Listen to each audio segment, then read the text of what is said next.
Amis auditeurs de Radio M, bonjour. Nous sommes à 2 jours de la fin du SILA 2021 qui se tient en 2022. On espère que celui de 2022 se tiendra d'ici au mois de novembre. Et on a le grand plaisir d'accueillir parmi nous Farida Aïd Ferrour. Farida Aïd Ferrour qui est l'auteur de Kateb Yassine et Debza au cœur du Printemps berbère aux éditions Coucou que voici. Farida Aïd Ferrour, bonjour, marhaba bik. Bonjour Ihsan, marhaba bik. Très content de te recevoir à Radio M. Finalement, ce travail est sorti. Oui. Voilà. Quand on en a parlé il y a quelques années, c'était un travail qui était au départ supposé être dédié uniquement à la troupe de Bza. On va préciser à notre public de quoi il s'agit exactement. La troupe de Bza, Kateb Yassine a moins besoin de présentation. Oui. Et puis finalement, c'est un livre qui combine Kateb Yassine et Debza. Alors ma première interpellation, est-ce que Debza Wahdahom, il ne faisait pas le poids pour faire un livre? Ah non, alors là, pas du tout. En fait, l'historique de ce travail, c'est qu'à la mort de Kateb, il y avait un colloque. Bon, déjà à sa mort. Les funérailles, c'était le 1er novembre 1989. Sa mort, c'est le 28 octobre 1989. Je le précise, ça remonte à longtemps. Tout à fait, ça remonte à longtemps. Donc j'ai été choquée comme la plupart de plein de gens. Et je me suis mise à pleurer et en même temps à parler de lui. Et c'était revenu en force, c'est-à-dire j'ai réalisé tout ce qu'il avait fait autour de lui pour les jeunes. Et donc, des gens autour de moi me disaient « Mais tout ce que tu es en train de nous dire là, est-ce que tu l'as écrit quelque part ?» J'ai dit « Non. » Tu devrais le faire. Et donc, j'avais écrit 1 ou 2 papiers qui étaient sortis dans des revues d'associations poétiques en France. Et ensuite, il y avait tout de suite après le colloque international sur Kateb Yassine qui a eu lieu ici à Alger. Et donc, j'étais la seule, j'étais l'intervenante la plus jeune et la seule qui avait fait une intervention atypique et à part. C'est-à-dire, le Khorenga, ils ont fait des communications sur l'œuvre de Kateb. Et moi, c'était l'œuvre de Kateb, je dis l'œuvre paralittéraire de Kateb Yassine, c'est-à-dire son investissement auprès des jeunes. Et j'avais pris donc 3 volets sur le plan de la lutte, évidemment, donc, printemps 80. Sur le plan de l'écriture, donc les poètes comme Zian, comme Jimmy, comme Abdelkrim Ghazali, comme Rachid Qassi. Hein? Rachid Qassi. Oui, Rachid Qassi, bien sûr, Mzian Ourad, etc. Et évidemment, le troisième plan, c'était le théâtre. Et j'avais pris l'exemple de Debza. Donc voilà, après elle a été publiée, ça a eu. Alors, j'ai envie déjà de situer. Là, ça se passe quand le colloque autour de Kateb Yassine? C'était juste une année après, 90, c'est-à-dire octobre 90 à Alger. À Alger. Et à ce moment-là, alors j'ai oublié de le dire, mais aujourd'hui, tu es maître de conférence à l'INALCO, Alliance Sorbonne Paris Cité. En 90, tu étais en magistère? Non, j'étais déjà en France. Je préparais mon tout début de ma thèse. Je préparais mon doctorat. Et donc là, il y avait Nabil Fares qui était là. Il était stupéfait. Il m'a dit c'est génial, c'est super. Et on était en train de préparer avec Nabil Fares justement une anthologie. C'était la 8e à l'époque, la 8e anthologie algérienne. On devait la faire ensemble. Donc, Nabil Fares, qui a plus que l'âge de mon père, et moi, il m'a dit « Tous ces jeunes dont tu me parles », et donc j'étais revenue à Alger, j'avais contacté les copains et tout, ils m'ont donné l'autorisation de publier leurs poèmes. Et c'était pas une anthologie qu'en français. Majoritairement francophone, mais on avait ajouté aussi l'arabe algérien, le berbère avec le kabyle et le chaoui. Donc évidemment, en l'occurrence, celui mais que tu connais... Mais cela ne répond pas tout à fait à mon interpellation. La démarche de départ, c'était plutôt oui, justement. Donc après... Après, ce qui s'est passé, c'est que... Debza, parce que tu étais proche de Debza. J'étais proche d'eux. Et donc, à un moment donné, des gens autour de moi me disaient « Ça serait bien que tu continues ton travail que tu as commencé sur Debza, etc. » Entre autres, c'était Mourad Yelles qui m'a dit « Ce serait bien que tu continues ton travail sur Debza. » Donc, en 2017, 2018, 2019, j'ai commencé à travailler donc exclusivement sur Debza. D'ailleurs, même le titre initial, c'était Debza, Debza, Debza, Debza. Et quand j'ai fini le bouquin, je me suis aperçue que Kateb Yassine était partout, de l'introduction jusqu'à la conclusion.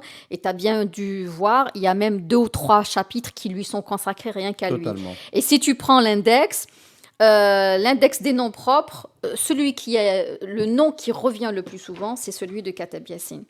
Donc c'est là que des gens autour de moi, puis moi-même j'y ai pensé, je me suis dit ça serait bien peut-être d'inclure le nom de Kateb après. Au départ on avait dit Debza et Kateb Yassine, et puis on s'est dit non, Ça s'inverse. c'est plutôt l'inverse quand même, c'est la moindre des choses. Alors, la connexion entre Kateb Yassine, qui avait, au moment du printemps berbère, pas besoin d'être connu, il venait de revenir de son exil de Sidi Bel Abbès. Oui, tout à fait. Il venait de rentrer à Ben Aknoun, au centre familial. Voilà, c'est une très bonne question parce que, en fait, quand on lit dans certains ouvrages qui parlent de Kateb Yassine, notamment dans La boucherie de l'espérance ou Zbida Chergui, elle annonçait, c'est-à-dire les dates officielles. Elle disait que, il a fait 10 années, un certain nombre d'années donc à Sidi Bel Abbès. Il est parti en France pour écrire. Or non, il y avait une parenthèse que les grands spécialistes de Kateb ont ignoré, ne connaissent pas, c'était qu'il était rentré beaucoup plus tôt à Alger. Il était déjà Est-ce que à c'est lié Alger. à la mort de Boumedienne? Parce que, non, pas nécessairement. Pas nécessairement, c'était vers Parce que 79. 79, c'est après le décès de Boumedienne. 78, il est mort, bon. Oui, fin 78. Mais c'est possible. Mais en tout cas, une chose est sûre, c'est que il était fatigué et il avait déjà compris qu'on l'avait exilé à Sidi Bel Abbès. À Ténira, exactement. Il Exactement. était au TRB, mais il habitait à Ténira. Il était à Ténira. Et puis, il s'est dit non. Donc il est revenu à Alger. Il avait besoin d'être à la capitale où il y a du monde, etc. Et tout. Et donc, c'est comme ça que... il y avait très, très peu de gens qui savaient qu'il était là. Hein. Très, très, très peu. D'accord. Alors, ça, c'est la trajectoire de Kateb Yassine. La trajectoire de la troupe de Debza, on va se poser un petit moment pour la décrire, parce qu'elle est moins connue. Elle préexiste quand même au 7 avril ou 11 mars, qu'on désigne comme étant le point de départ du printemps berbère, l'interdiction de la conférence de Mouloud Mamel, le 7 avril étant le débordement algérois de cette contestation avec la marche à place 1er mai. Elle préexistait, c'est-à-dire qu'il y avait quelques-uns de ceux qui vont être les fondateurs de Debza qui sont déjà actifs, peut-être pas de la même manière, pas sur le plan théâtral, pas sur le plan de la musique, mais au moins sur le plan de l'impertinence, dans la caricature, etc. Il y a ce foisonnement à la fac centrale, notamment entre l'Institut de sciences économiques, je vais donner la priorité à sciences économiques parce que j'en étais, mais aussi à l'ILE, et il y avait ce journal, ce Dazibao, Fiat Lux, qui annonçait un peu l'impertinence et la dissidence de Debza. Alors il y avait plusieurs terrains. Il y avait le terrain comment on appelle ça, du théâtre. Et il y en a qui avaient déjà une expérience dans la JFLN, etc. Donc ils avaient fait du théâtre soit au lycée, soit donc ces personnes-là se sont rencontrées et puis dans la création, donc dans la création, il y en avait qui étaient portés. Quelqu'un comme Bouneb Abdelatif, connu sous Titif ici dans le livre, c'est un self-made man de ce point de vue-là. Alors lui, il était déjà dans le théâtre parce qu'il s'était rencontré avec Ben Sdira avec Salim Ben Sdira à Moustaganem. Ils étaient ados. Ensuite, ils se retrouvent à la fac en tant qu'étudiants. Salim Ben Sdira qui vient de la tradition du théâtre de Dersa. Il vient de la troupe Dersa. La troupe Dersa, effectivement, qui avait joué un grand rôle parce que Salim avait invité la troupe Dersa et ça a été déterminant aussi parce que ça a fait tilt dans la tête de certains étudiants. Ils se sont dit, mais on aimerait bien faire quelque chose de similaire ici à Alger. Et puis, il y en avait qui étaient portés sur le chant, d'autres qui étaient portés sur l'écriture, etc. Et ce que tu dis donc à propos du journal satirique Fiat Lux. Alors, Fiat Lux, c'est un nom latin qui veut dire que la lumière soit, mais en même temps, c'était un clin d'œil aux années 80. C'était les voitures Fiat. La Ritmo, c'était pas une voiture de luxe. Zastava. L'Aritmo, c'était pas une voiture de luxe. C'était une bonne voiture, mais pas une voiture Enfin, de luxe. disons que c'était C'est ce qui était importé. Je dis l'Aritmo parce que c'est ce qui était. C'était les marques. Il y a d'ailleurs dans une des chansons de Debza, on dit au Japon, le Honda les balna. Il y a ce. En fait, non. En fait, non, les Honda, c'était de bonnes voitures. Moi, avec le recul de 40 ans, oui. Donc, ce journal, c'était deux personnes. C'était Titif et c'était El Hashmi Ihdadan, paix à son âme. Il vient de décédé du Covid il y a 2 mois. Oui, et donc alors ce journal satirique a vraiment marqué les esprits. Il avait énormément de succès et il avait tellement, enfin, il était passé d'une feuille de A4 à plusieurs feuillets, etc. Et donc les gens disaient que, enfin, les étudiants disaient que quand le public arrivait, il faisait la queue pour le lire. On faisait la queue, oui. Il faisait la queue pour le lire. Parce qu'on se pliait de rire, hein. C'était très, très drôle. Voilà. Et parfois, il y avait des affiches des différents comités qui étaient très virulentes, mais c'était Fiat Lux qui dérangeait. Et alors, ce que j'aime bien, c'est qu'il y avait une négociation entre les étudiants du comité et ceux qui s'occupaient de Fiat Lux. Ils leur ont dit, écoutez, on met une page de Fiat Lux et 3-4 pages du comité. Et voilà, histoire d'équilibrer. Et alors, qu'est-ce qu'ils faisaient les étudiants?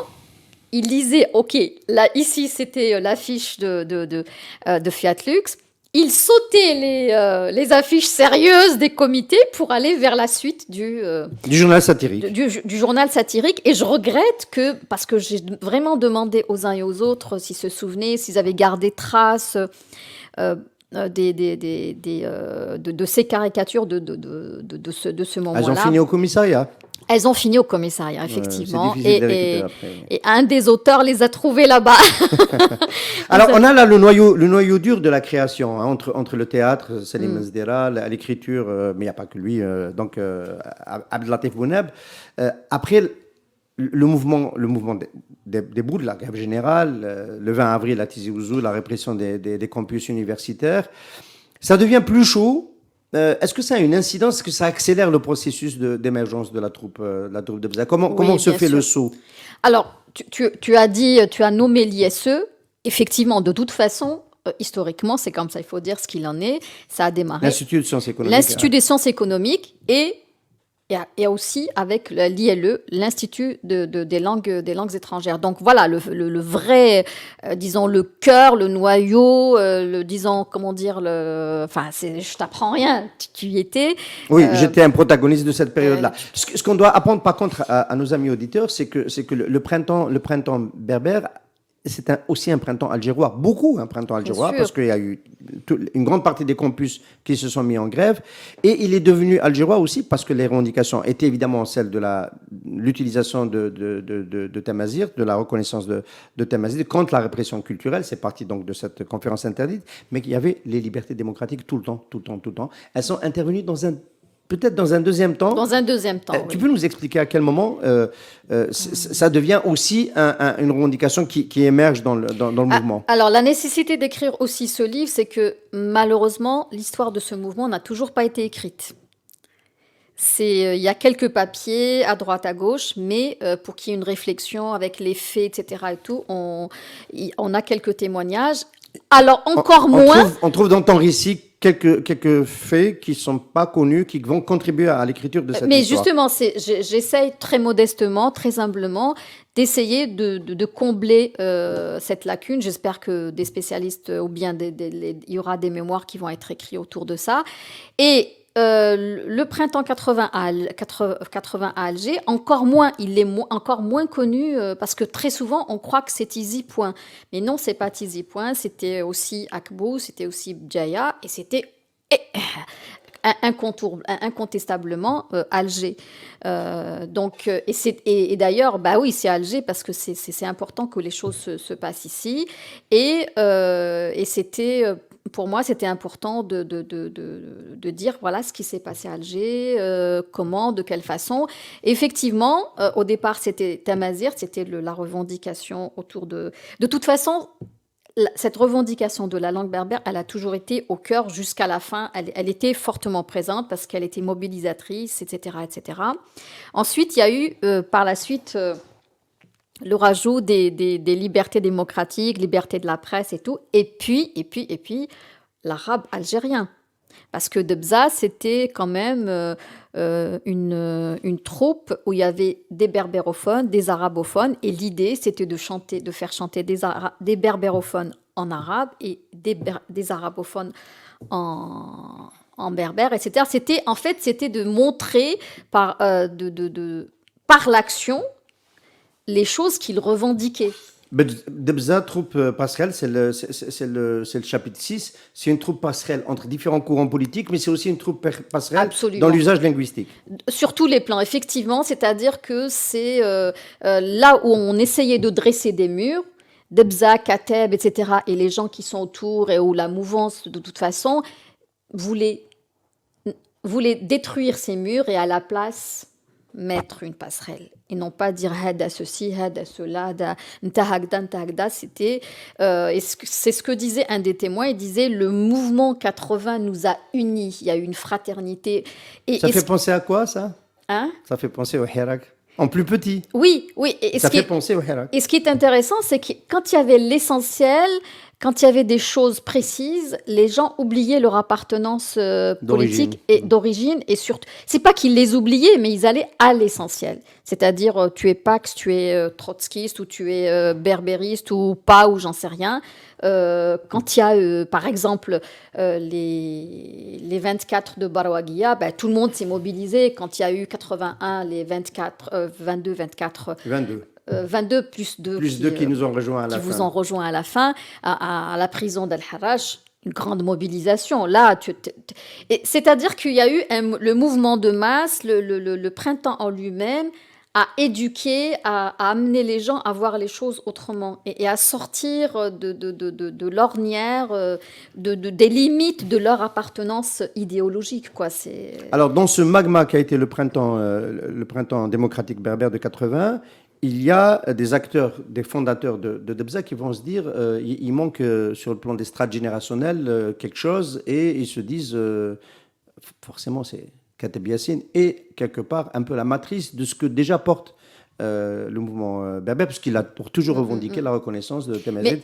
Il était précurseur de ce point de vue-là. Mais tout à fait. L'idée, c'était ça. C'était que des gens qui connaissaient Kateb, ils savaient qu'il était là, ils ont dit attendez, il y a quelqu'un, il y a un monsieur là, à quelques kilomètres, tu prends le bus en un quart d'heure, 20 minutes, tu y es. Il a toujours défendu toutes ces choses dont on parle.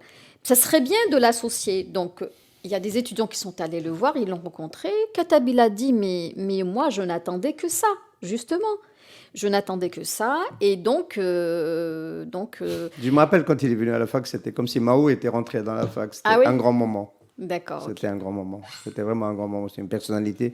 Il y avait une aura au-dessus de sa tête, et vraiment... Ah oui, c'était quand même l'auteur de Nejma. C'était l'auteur de Nejma, et ça a donné de la force au mouvement. Parce que vous étiez hué de toutes parts, traité de tous les noms de toutes parts, etc. Et puis voilà, un grand monsieur qui vient, qui dit « Je suis à vos côtés, je vous soutiens, votre combat est le mien », c'est ce que me disait tout le monde. C'est ce que me disait Rachid Qassi, il m'a dit quand on se faisait arrêter, on était 3 chats à l'être, mais quand on se disait que dans la cellule d'à côté, il y avait Kateb Yassine, ça te donne envie d'y rester, quoi. Ouais, ça veut tout dire. Rachid Qassi, ancien journaliste poète d'abord, effectivement. Et il fait partie des 24 détenus de 81. 81. Tout comme Zian Ourad. Tout comme Zian Ourad et plein d'autres. Autre poète et journaliste. Hein, c'est un peu des itinéraires similaires. Alors, il y a une évolution très vite dans la troupe de Debza. Moi, ce dont je me souviens, c'est qu'au départ, c'était beaucoup les chants, et puis on a commencé à monter des pièces de théâtre. Comment ça s'embrique? C'est plutôt l'inverse. C'est l'inverse. C'est l'inverse, parce qu'en fait, quand ils ont fait la connaissance de Kateb, ils se sont mis à travailler ensemble tout de suite. Lui, en fait, l'idée de Kateb, j'ai oublié ça, le projet qui est très, très intéressant de Kateb, c'est qu'il s'est dit, je n'ai plus envie de travailler sur une pièce de théâtre, de la répéter dans l'enceinte du théâtre, on va faire des représentations, etc., faire une tournée nationale, et une fois que j'ai fini, je repars avec une autre pièce de théâtre. Lui, ce qu'il voulait, il voulait revenir au théâtre de la halqa. Il voulait faire le théâtre dans la rue. Il voulait des jeunes, un groupe de jeunes, les former, et que ce groupe éclate, et que Il fait de la dissémination. et que chacun d'entre eux aille. Il y en a un à Bouzaria, l'autre à Tiqsraïen, l'autre à Oued Souf ou j'en sais rien, et qu'il prenne son couffin, qu'il sorte sa gandoura ou un truc vraiment quelque chose de portatif. Il prend n'importe quel espace, ça peut être un marché, ça peut être une agora, n'importe quelle agora, ou le Rachim Tlaïma, donc c'est le théâtre de Meddah à l'ancienne. Et pas besoin de théâtre, pas besoin je veux dire, de lieu, pas besoin de billets, pas besoin. C'est aller vers le peuple et faire le théâtre dans la rue. Donc au départ, c'est ce qu'il voulait faire. Mais comme il y avait à Ténira, justement, à Sidi Blabès, un vieux monsieur, un grand monsieur qui était maquisard et qui travaillait. Non, ماشي الحبيب, Mohamed Louafi. Oui, Mohamed Louafi, oui, C'était un mahgour et c'était quelqu'un qui a voulu dénoncer des malversations, de la corruption, plein de choses, etc. Ben, il s'est retrouvé, il avait perdu son emploi. Et donc, Yassine, il a dit, on va raconter l'histoire de ce mahgour. Et donc, la troupe ils se sont mis à travailler dessus. Ils devaient la monter et tout. Bon, je te passe les détails. Et comme la troupe de Yassine, l'acte, etc., était accueillie par le ministère du Travail à l'époque, autour de Ali Zamoum, Mohamed Saïd Mazouzi, qui l'ont beaucoup soutenu pendant au moins six années, ils lui ont dit qu'il fallait que la pièce, qu'elle soit prête, je crois. Alors, les avis divers, chacun disent pour le 1er mai, d'autres me disent c'est pour le 1er novembre, etc. Et bon, là, il s'était énervé, il avait dit non, je ne suis pas un boulanger en train de faire des petits pains, je fais du théâtre. Et donc, ça a été suspendu, ça a été mis de côté. Et il se trouve que les futurs membres de Debza, pendant les vacances universitaires, un lieu que tu connais, ils sont allés à Harbil, donc dans la Kabylie sétifienne, vers Genzet. Et là-bas, ils ont monté une pièce qui, au départ, ils l'appelaient Rita, c'est-à-dire Rita, c'est un prénom féminin, mais ça vient de radio-télévision algérienne. C'est-à-dire, ils ont voulu démonter complètement tous les programmes de l'unique télévision, de l'unique chaîne de l'époque, parce que les jeunes de maintenant, en voyant beaucoup de jeunes, ils croient que c'était toujours comme ça, non. Et donc, ils se sont dit, mais attendez, ils voulaient pas perdre... la salle de l'Onamo à rue Horace Vernet, ils se sont dit, l'OFI n'est pas prête, ne sera pas prête. On monte autre chose. Allez, on monte autre chose. Et ça donne Sandouk Lajeb. Sandouk Lajeb, c'est-à-dire, Sandouk, c'est... Moi, je me rappelle la première de Sandouk Lajeb, c'était quelque chose. Ça nous changeait complètement de ce qu'on regardait avant. Voilà. Et donc, c'est comme ça que ça a commencé. Donc, c'était le théâtre. Alors, le théâtre et... Derrière arrive très vite la chanson, puisque Debza met des tours de chansons avant de commencer le Mais ça, c'est aussi un procédé catébien, parce que dans le théâtre catébien, il y a toujours des chansons. Donc, la troupe, c'est là la différence entre le théâtre catébien et debzien, c'est qu'ils se sont dit, puisqu'on fait des extraits de chansons, pourquoi pas faire carrément des chansons entières et on les chante. Alors, des fois, donc, les spectacles de Debza, c'était soit que des chants, soit une pièce de théâtre, il termine avec le chant, etc. Mais il y avait une tradition qui était sacrée et incontournable, tu dois t'en souvenir, c'était toujours un débat après. Impérativement, il y avait toujours un débat et ça c'était important. Bon, c'était le contexte de l'époque, il fallait tout le temps discuter. Alors un petit mot quand même, la force des 100 partis, il y a influence, le PAX pas tant que ça, je peux en témoigner, le FFS évidemment, la gauche, l'extrême gauche, les trotskistes, etc. Mais on chantait l'international au début des troupes chez Kateb et on le chantait aussi chez Debza. Tout le monde n'était pas pour autant marxiste. Hein. Tout le monde ne l'était pas. Oui, il y en avait certains qui ne levaient pas le poing. Bon, ils sont libres de faire ce qu'ils veulent. Mais c'était, en même temps, il y avait le nom Hadi Debza Zoufria. Donc, Ouais, c'était ouais. une façon de raccrocher le nom de la troupe. Mais c'était dans l'air du temps. On est quand même au sortir dans les années 70, 80, etc. C'était l'idéologie dominante à l'époque. Les idées de gauche et de progrès, c'était celle-là. Et on n'est pas très loin de mai 68. Et donc, jusqu'aux années 90, la Alors, gauche...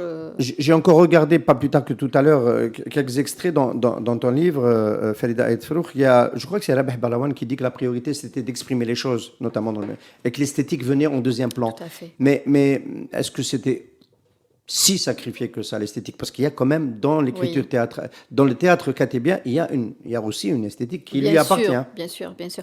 Le problème, justement, ça, c'est les points, pas les points, disons, les côtés que j'aurais bien aimé explorer. Alors, les pièces de Kateb ne sont plus montées, celles de Debza non plus, et on n'a aucune vidéo, ni des uns ni des autres. Et ça, c'est une catastrophe. On Et n'a ça- pas de vidéo des Ouais, pièces de Kateb c'est-à-dire que Yassine. quand tu fais un travail sur ça, tu fais de l'archéologie. Tu te rends compte? Il n'y a pas de vidéo. Et donc, De la troupe de Bza, je peux le comprendre parce et que les deux. elle était Non. dans une certaine façon dans une forme d'informel. Elle était Oui. liée à un mouvement de contestation, etc. Mais Kateb Yassine était directeur du théâtre régional. Enfin, il était logé au théâtre régional de Sidi Bel Abbas. Donc, en principe, on devrait avoir des captations. Non, il n'y a pas. Il y a eu quelques enregistrements audio. Certains sont illisibles. D'ailleurs, ils ont été exploités par Zbida Chergui pour Ça veut- la boucherie. Non. C'était pas ça. C'est la mère de son fils, mais ils étaient divorcés depuis longtemps. Oui. C'est la mère de Non, je veux dire Amazir. qu'il y avait une relation familiale, filiale. Enfin, Oui, Zbida Chergui, oui. D'ailleurs, elle a fait le travail avec son fils Amazir, donc Amazir Kateb, qui était le fils et qu'il est toujours.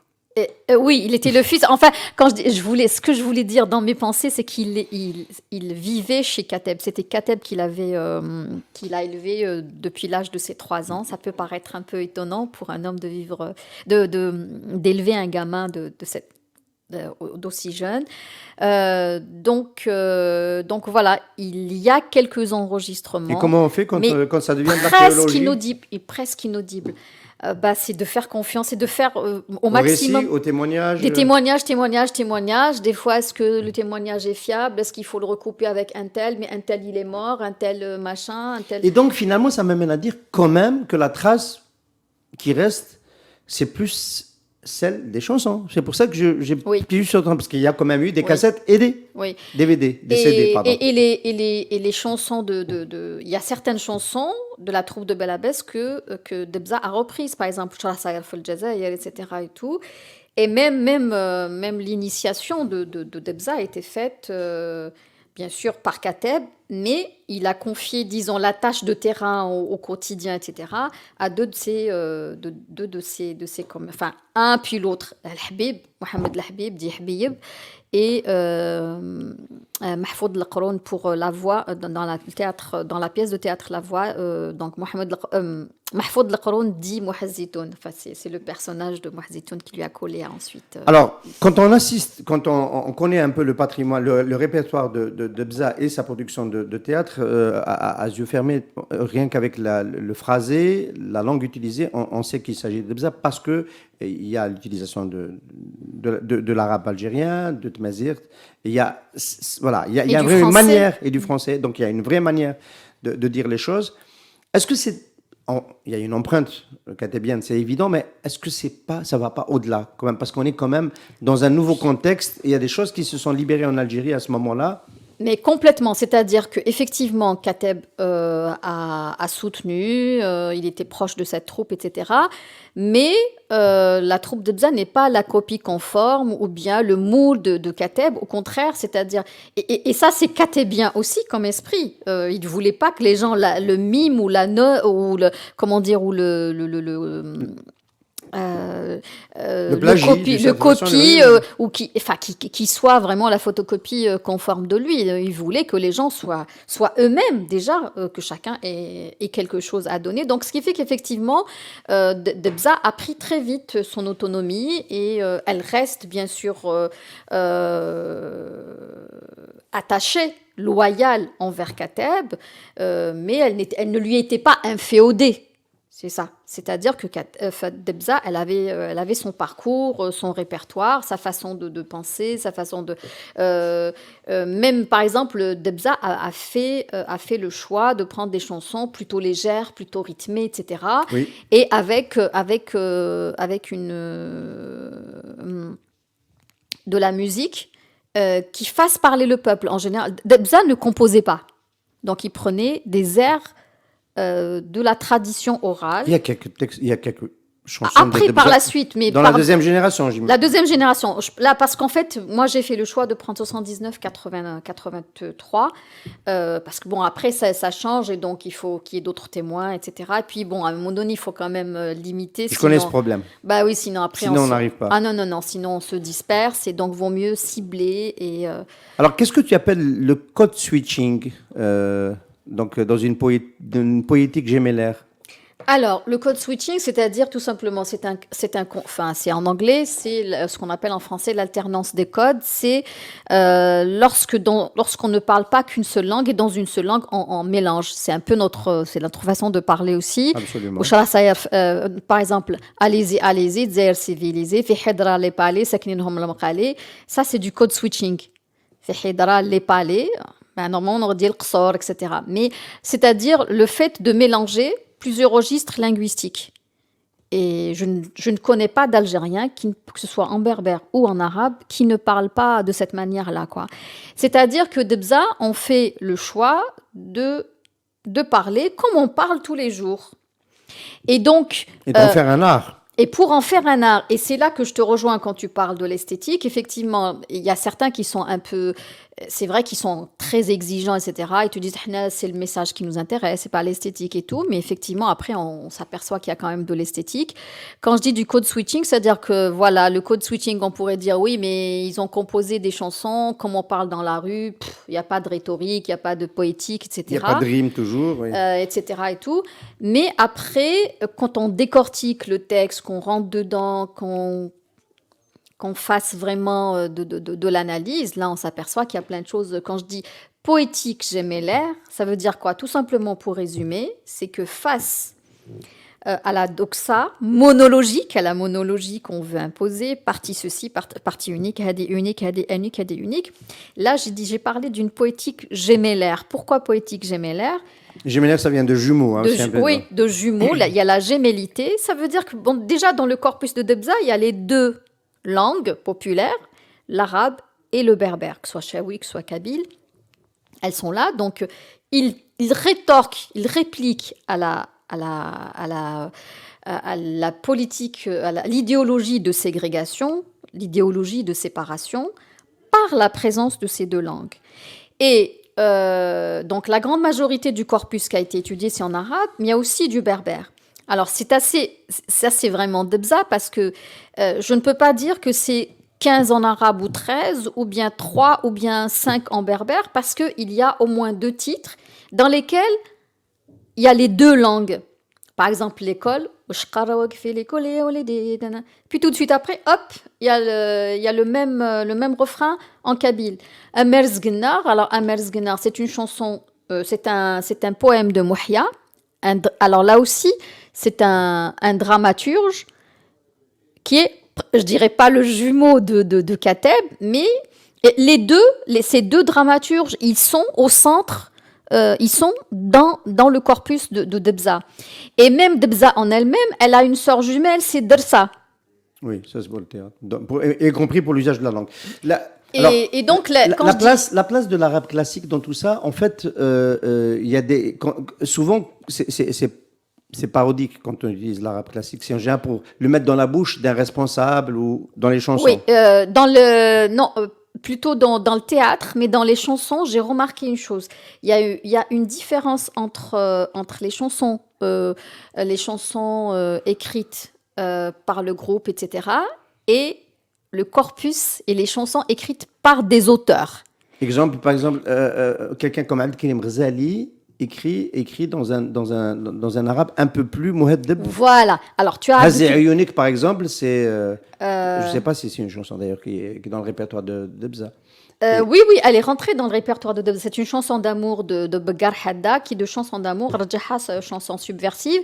Mais je pense beaucoup plus à Mahmoud Rajdi, Mousmou Mskin, qui faisait partie de Dersa et qui a Alors, écrit ces auteurs-là, Sfina, quand ils Sfina écrivent... Al-Gaddafa, oui, ils introduisent l'arabe classique. Mais quand c'est le groupe, non, c'est... Et on oublie aussi que Debza a chanté Cheikh Imam. Mais bien sûr, bah oui. C'est pas nécessairement de l'arabe classique, mais c'est Non. de l'égyptien. C'est de l'égyptien, c'est-à-dire Houa, il a chanté en arabe égyptien, et puis Debza a traduit dans les deux langues maternelles algériennes, c'est-à-dire Blarabia, Cheyid Qosor Kalmazara, et ça a donné Bni Qsorak, Felawtia Barakana Khadmet Aydina. C'est ça. Et le même est traduit aussi, enfin adapté en Chaouia. C'est les Qsor, Geflan, enfin c'est Abdelkrim Ghazali qui l'a. Donc voilà, c'est seulement, et encore, ils utilisent l'arabe classique. Pourquoi? C'est parce que c'est pour des raisons de rime, mais aussi pour des raisons, parce qu'il y a des mots, il y a des concepts qui, pour eux, n'existent pas en arabe algérien, et donc ils les mettent l'Oumal Fellahin Talaba. Bon, ça, on voit que c'est quelqu'un qui les a écrits, c'est pas on connaît tout des expériences similaires un petit peu dans le monde, dans la région, ou je sais pas moi, peut-être en France ou ça, où une figure tutélaire comme Kateb Yassine, dans les arts, dans la création, théâtre, dramaturge, écrivain, etc., a pu, sur un plan générationnel, transmettre de cette façon-là une expérience. À ma connaissance, je voudrais pas dire de bêtises, mais en tout cas, voilà, quoi. C'est comment un quinquagénaire, il était même pas encore quinquagénaire, Kateb Yassine. Ah bon? À ce oui. moment-là, si. En 80, il allait avoir 50 ans au mois d'août. D'accord. Donc, il avait 49 ans, pas plus que ça. Tu l'as connu à ce moment-là? Je l'ai connu après. Bien après parce que moi, j'ai pas connu j'étais au collège, j'étais plus jeune.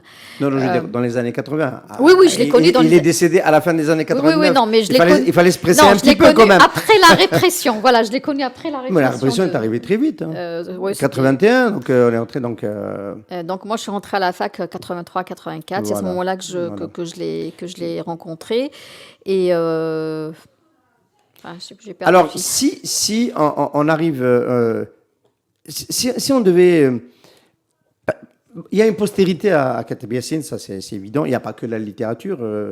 Il y a cette trace qui est beaucoup plus populaire, qui est celle d'un art plus populaire qu'il a toujours choisi, parce qu'il a toujours été gêné par le fait d'écrire en français, donc de ne pas toucher le peuple. Donc il avait aussi ce souci, et il a pu y pallier grâce à la production, à son statut de dramaturge.